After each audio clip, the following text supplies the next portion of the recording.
The Long Ryders have just released September, November. Reeling from the death of bass player Tom Stevens, the band plays on. Watch as we learn that the band not only draws from the Byrds and the Velvets, but now they are each other's biggest influences. Have you seen the twilight turning today? Here's the vinyl. It's a gatefold sleeve. I know this is old news to you, Greg, but it's a gatefold sleeve. And like as in olden days, the lyrics are on the album. Whoops, right? How am I doing? Counterintuitive, isn't it? Good night, guys. Night, son. And one real quick, one little touch I love. I don't know if you can see this. Is the label is our own label. It's got. That's cool. So anyway, that's the vinyl. All right, I got some old vinyl here. That's nice. Those are all those photos. The black and white one, 10560 was taken in Los Angeles, north of Los Angeles, out in the country there. Right. And then the State of Our Union, that photo is from out in the woods outside of London. So yeah. And that was kind of a dust storm day, if I recall. So. A dust storm day. So let's talk about the record, September, November. Why is it called that? Let's start out with the obviously great title. Well, I'll tell you. So that's a song that's there's a song on the record. Right, first track. Right, called September, November sometime. It's one of the first songs Sid played for us, and we recorded. Been doing it live, and it's great. I mean, it's an exciting song, and I'll let Sid tell you a little more about the actual song. But when we were thinking about titles, there's some of the themes on this record. I don't know how deliberate it was. You got to ask the songwriters. I'm a drummer, but it felt like we were kind of not reminiscing, just looking a little bit in the rearview mirror about things we'd done together and people that might not be around anymore. Some of it natural causes, some of it not so natural. But it just kind of fell together, and really with this record, the one before, we always kind of called it a love letter to each other because we hadn't made a record in a long time, 30 years. Right. So it was sort of like, hey, falling back in love again as a band. And then this record, Sid came to us. At least this is my recollection. Sid came to us and said, we want to put a record together that kind of showcases all the influences that we had individually, and then we came together as the Long Ryders, and that's country music and rock and roll and blues and folk and some classical things, and just all the things. And I'll leave it to Sid to tell you. But so that all came together, and then the title September, November. It was a little shorter, the title, than the thing, but it just felt like we're not in the winter of our lives or career. We're certainly in the fall. We're not in the summer. It just had a little vibe to it. Kind of, it's not even melancholy. I think it's thoughtful. It's reflective and thoughtful of where we are today, and grateful. September, November, sometime the crack feels so softly wind chime. The sound of guns on one long hard climb. My band of fools is riding against time, riding against a sea of holes while wearing black to fit my role. The task I chose, the life I lead before a judge. I never plead, never would concede. I think that's Greg nailed it. I don't really have a lot to add. That September, November. Sinatra had that album, The September of My Years, because he was, I think, 52 or 54 when he recorded it, and he wasn't this young guy that the Bobby Soxers are screaming at anymore. And Greg's quite right. It's time to own up to the maturity of the band. I mean, eventually the Fab Four had to stop being Mop Tops, and they made Rubber Soul and Revolver, and this is a little further down the line than that, but I think Greg's answer is actually bang on target. September, November is a real good title for a band that's still alive and kicking, but is, seen a lot through the years. That's true. Somebody once, I told him here, because I mentioned to you a little bit earlier, Marty, that I said, I'd worked here for a long time in chapel music, and I said to somebody who'd been here longer than me, I said, Pat, I feel like I've seen it all here. And she said, I haven't seen it all, but I've seen enough. Right. That pretty much sums it up. That's nice. So it's reflective but That's we've great. seen some shit, Marty. I'm sure you have. And the thing is to remain positive and optimistic despite. That's why I love Sid's song for Ukraine. It's one of my favorites on the record. Not Right. just short, but I really like it. He wrote it, and then Steven helped him play it. I'm not on it. I sat there with my jaw kind of on the floor and watched him make that song. Yeah. But to me, it's really a kind of a theme for what was going on, certainly in Ukraine, but just generally. And that song, it's a very melancholy kind of melody, but somehow in the middle of that song, I feel a little bit optimistic, and I'm not sure why, but it's just those mix of emotions, and it comes through in a real short blast. But I think it's a beautiful song. Yeah. I like there's a little kind of nod to dancing in the street in the lyrics in there too, isn't there? Oh, in September, November, there is. Yeah. That's what I mean. Yeah. Yeah, Song for Ukraine's instrumental, so I don't know.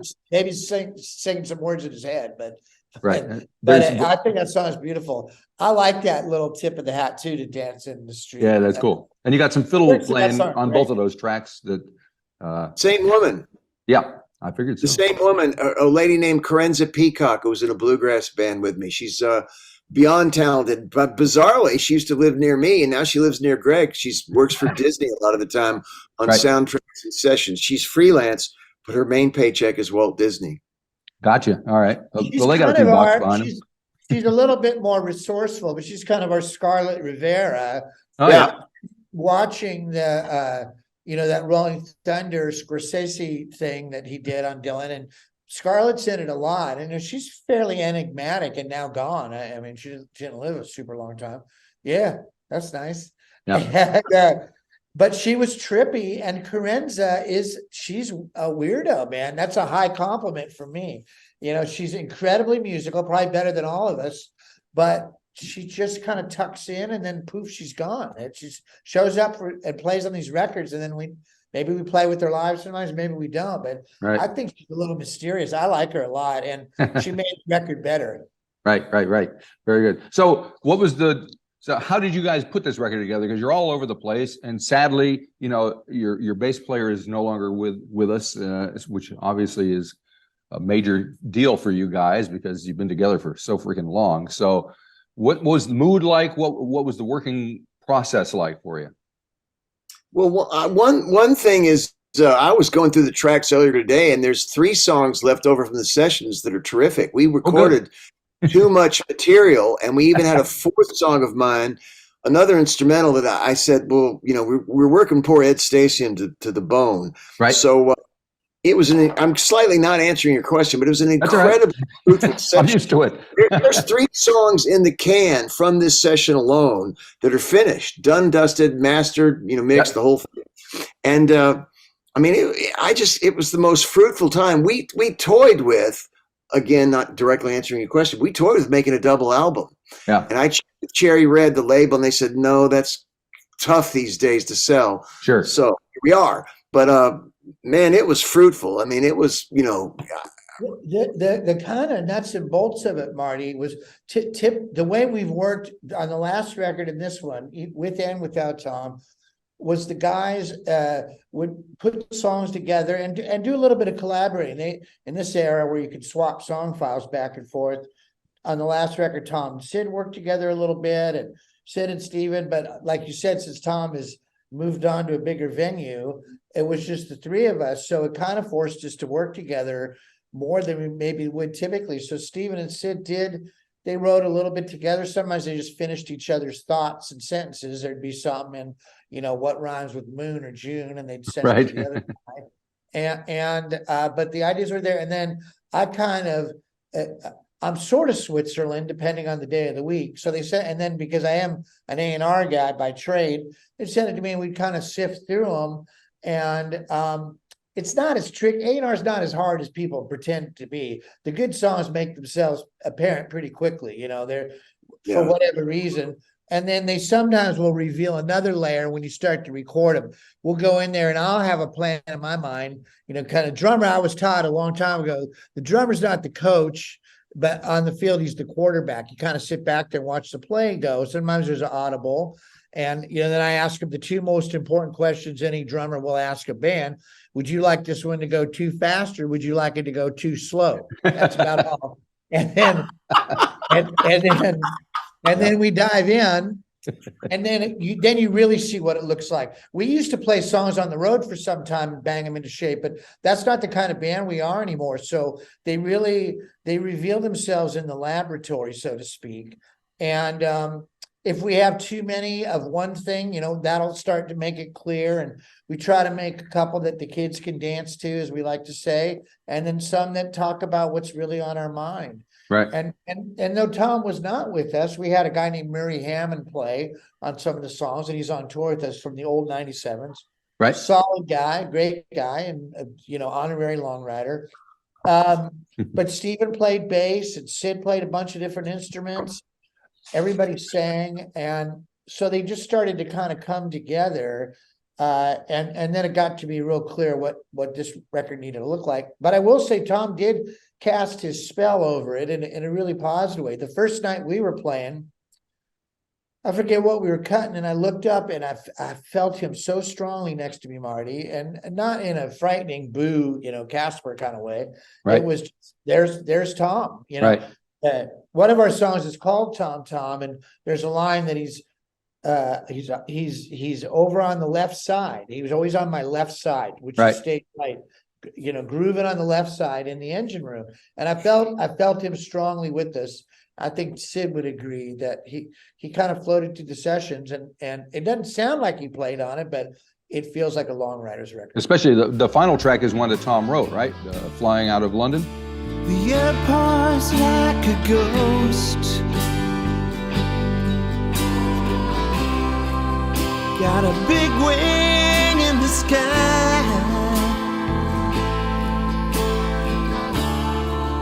Time to walk away from traveling. Can't feel the years go by.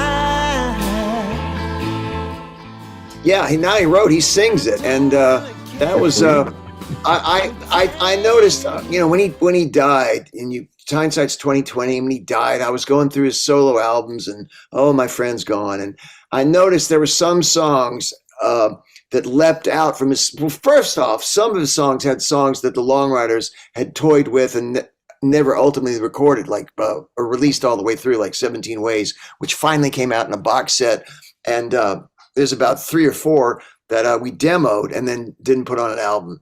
So besides those songs, there were some songs that of Tom's that leapt out as Long Rider-ish songs that you could see on a Long Ryders album had we cracked on with him and he was still alive. So I made a list of like 5 or 6, sent them to the guys, and they picked Flying Out of London in the Rain as a Tom song that we could do on the album. And the irony of their picking that is, I'm not sure Greg, Ed, and Stephen McCarthy, our wonderful guitar player, knew that it was Tom's song about leaving the band back in 1987 when he realized he wasn't doing justice to his young and growing family by being away from home so long. Sure. So it's an irony, and a wonderful irony at that the guys picked that song. So it's a song by Tom Stevens on a Long Ryders album about the Long Ryders, and we wiped everything. I think Greg will be with me on this. We kept his daughter Sarah Catherine's lovely high-pitched backing vocals. We kept Tom's bass, and we kept Tom's lead vocal, and I think we replaced the rest of it. Cool. Yeah, I was going to ask you if that was him playing the bass on that track. Yeah. Yes. There was a drum machine or loop or something on there. So I put live drums on it, and Sid played the mandolin, and Stephen played. They both played guitar, I think, and sang a little bit. So it was very moving to record. And Sid's right. I didn't really think about it too much, other than, hey, I like this song. Sid gave us a few to choose from, and so as usual, I'm sure Tom was upstairs, steering us along, pulling the puppet strings. So it happened just about right. And then what we said earlier, that song Tom Tom. It's a nice story because we get to tell it now. We put it out right after he died or soon after. And, we tried to work during the pandemic. We made a couple of videos and, from remotely. It was fun. But that song, I'm not really a songwriter, and Sid, you don't have to agree because we know you agree. But anyway, I'm a dry. I'm a surprise. This just in. Yeah. But I woke up, I had a dream about Tom, and there was a piece of a lyric. It was really more a poem. And I sent it to Stephen and Sid, and then we just passed it around, and each guy wrote a different part. Sid wrote the bridge and incorporated some of Tom's song titles, which was kind of fun, and Stephen wrote something, and then they put the music together. We recorded it remotely. Each guy was in a city, and it feels like it fits on the record nice. I think it's a cool song. Now you guys touched on the fact that you have something to say, and you talked about the song for Ukraine, which is instrumental, but you also have Elmer Gantry is alive and well, and that according to the lyric there, apparently the 21st century has already gone to hell, and it's only 2023. Put a noose on the Capitol lawn. Gonna hang you at the break of dawn. You know you're gonna lose that crown when you hold the Bible upside down. From sea to shining sea, hypocritical conspiracies. The 21st century is gone to hell. Elmer Gantry is alive and well. So do you worry about being politically outspoken in this day and time and era, and dealing with fans on the road and all that stuff, and having to kind of get into it with folks? Well, that's a good question. Dolly Parton won't say anything politically, and Dolly Parton's trip is, the moment I open my mouth, I could lose half my audience. Right. Michael Jordan famously didn't endorse Harvey Gantt for the United States Senate and allowed Jesse Helms to be reelected yet again. And Michael Jordan said, I'm for Harvey Gantt, but he waited till after the election to say so. And he said, my argument is Republicans buy shoes too. So you asked a very good question, but to be fair and not to dodge it, it's Stephen's song that he originally wanted me to sing. And it's certainly a sentiment that I would think any Long Rider, including late Tom Stevens, would agree with. It's one of Stephen's most bittersweet songs. And it was funny, I didn't really get the hang of it until Steven sang it in kind of imitation Sid Griffin voice in the studio. And then I kind of got what he wanted. I literally kind of didn't get it. Yep. I'm sorry to say that out loud, but I didn't get it. And then Ed had the genius idea of Steven and I sing line for line as a duet, and then trade off at the chorus. And to me, that really made it come alive. That the point of Steven's lyric, because I only crossed the T's and dotted a couple of I's. It's Steven's song, right? Really came through when we did the lyric together in tandem, looking at each other on one mic. That was a great idea. I'll tell you, because Stephen had come to Los Angeles and we did some demoing together to put some things for Sid to listen to. And it was sort of the track we had in mind was a little bit like a Velvet Underground kind of rave up, where it sort of drones in one place, and you let the lyric and the performance really provide the dynamics, not because there's a bridge or this or that, even though there is a little bit. But anyway, we always had something to say lyrically. I think it was it was that old youth, when we were just dumb kids. We said what was on our mind, and we had to answer for a lot, because when we went to Europe in the 80s, it was Reagan America. And it was Reagan America, and we got out a lot, and we had opinions. And it's the opinions of young people, but we were always well read. We always cared about the world at large. So it wasn't like we went off half cocked, and we loved the Clash as much as we loved the Byrds. Yep. So even when we made this record, though it had like a Velvet Underground sort of musical bed, Sid and Stephen delivering the vocal together, in my mind, was always kind of like that Strummer Jones thing, where they would kind of sing it, kind of shout it, but they got the point across. And I think that we don't want to alienate people and make them feel bad at a show, but we don't mind letting them know what side of the fence we sit on. I mean, there's certain artists that I don't agree with their politics, but I might like their music. But sure. I don't think we hide from our opinions. Right. Now, you said something I'm kind of interested in. You mentioned how Stephen was imitating you in the studio singing, Sid. And I'm wondering how common that is among bands, that one guy, that you guys kind of do. I have a feeling the Beatles did that.